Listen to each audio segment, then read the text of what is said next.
নমস্কার। অ্যাস্ট্রোবিলিভ চ্যানেলে আপনাদের প্রত্যেককেই স্বাগত। মা তারার আশীর্বাদ আপনাদের ওপর বর্ষিত হোক। আজকে আমরা চন্দ্র পর্বত নিয়ে আলোচনা করব। চন্দ্র বলতেই আমরা প্রথমে বুঝি মন মানসিকতা। এই চন্দ্র পর্বত থেকে আমরা আমাদের জীবনের বিভিন্ন বিষয় সম্বন্ধে জানতে পারি, জীবনের ভ্রমণ সম্বন্ধে জানতে পারি, আমাদের রোগ সম্বন্ধে আমরা জানতে পারি, বিভিন্ন সম্পর্ক, সেটা বিবাহ সম্পর্ক হোক, বন্ধু সম্পর্ক হোক, এই সম্বন্ধেও আমরা জানতে পারি।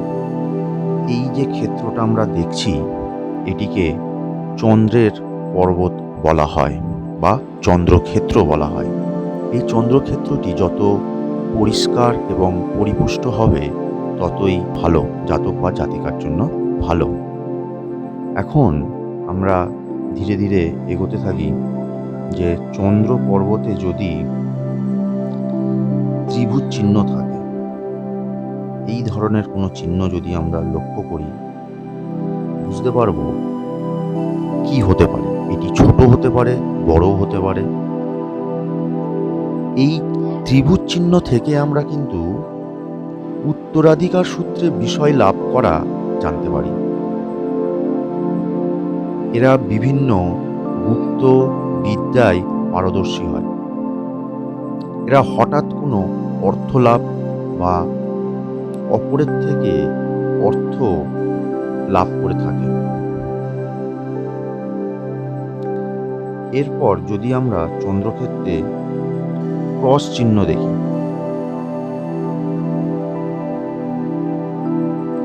এই ক্রস চিহ্ন থেকে আমরা জাতকের কিছু চিন্তা ভাবনা আমরা লক্ষ্য করতে পারি।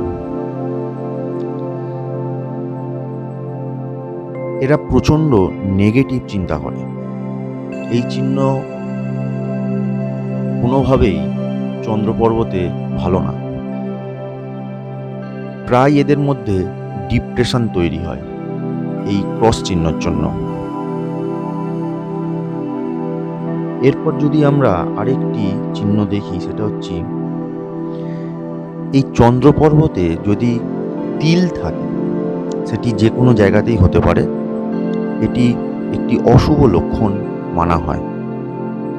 এই তিল থাকার জন্য বিভিন্ন সম্পর্ক তৈরি হয়েও সেই সম্পর্কের মধ্যে ভাঙন তৈরি হয়। জাতকের বা জাতিকার মধ্যে সন্দেহপ্রবণ মানসিকতা তৈরি হয়।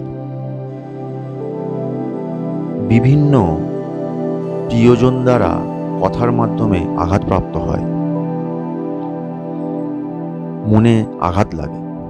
এই সম্পর্কে ভাঙন শুধুমাত্র বৈবাহিক সম্পর্ক না, এটি বন্ধুর মধ্যে হতে পারে, কর্মক্ষেত্রে যাদের সঙ্গে আপনারা কাজ করছেন সেই সম্পর্কের মধ্যেও কিন্তু একটি খারাপ দৃষ্টিভঙ্গি তৈরি হতে পারে। এরপর যদি দেখি আমরা জাতকের চন্দ্র পর্বতে জাল চিহ্ন তৈরি হয়ে আছে, অর্থাৎ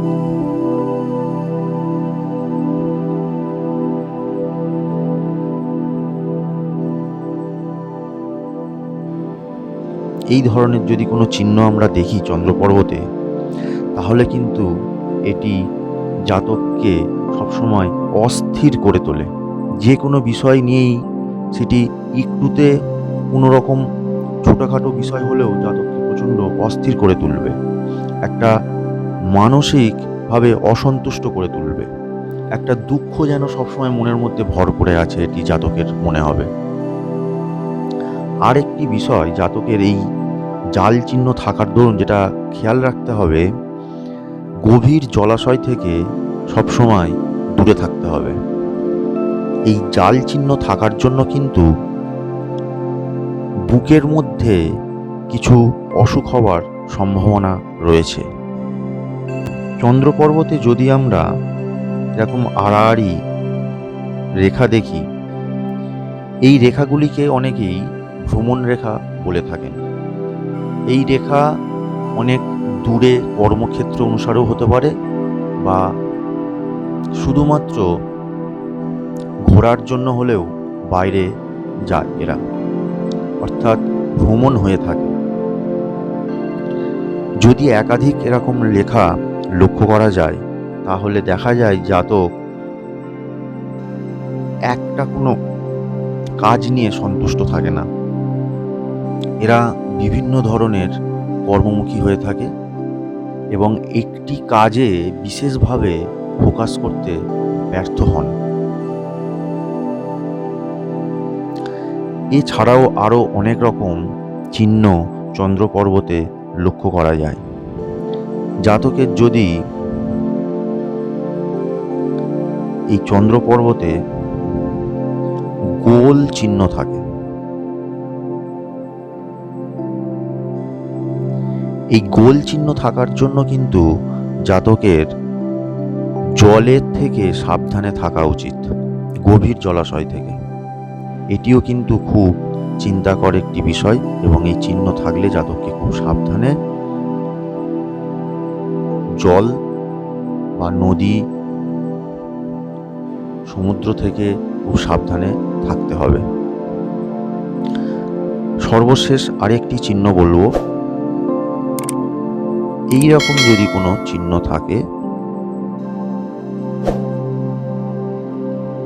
তাহলে কিন্তু জাতকের শরীর নিয়ে বিশেষভাবে চিন্তা দেখা যায়, অর্থাৎ জন্ডিস হবার সম্ভাবনা থাকে, পেটের বিভিন্ন ধরনের সমস্যা থাকতে পারে, লিভার সংক্রান্ত সমস্যা থাকতে পারে।